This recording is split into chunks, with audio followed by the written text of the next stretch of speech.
हेर न, समय चक्रले हामी दुईलाई यसरी भेटायो कि हाम्रो मनसँगै भए पनि शरीर टाढा छ। भाग्यको खेलले हामीलाई यसरी मिलायो कि जति टाढा भए पनि हाम्रो साथ बलियो छ। राम्रो भविष्यको लागि हाम्रो दूरी यति टाढा भएको, तिम्रो पर्खाइमा तिमीलाई सम्झिँदै त म आधा भएको।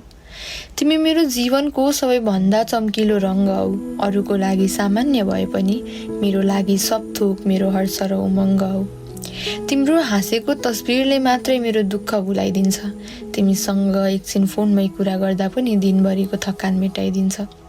तिमी टाढा छौ तर पनि तिम्रो माया मैले नजिकबाट महसुस गर्छु। तिमी मसँगै नभए पनि तिम्रो न्यानोपन मैले महसुस गर्छु। जब सम्झिन्छु तिमीलाई, सूर्यको किरण जस्तो उज्यालो लाग्छ मलाई। दूरीले हाम्रो सम्बन्धमा समस्या पक्कै नआउला, तिम्रो माया पुरै ब्रह्माण्ड लाग्छ मलाई।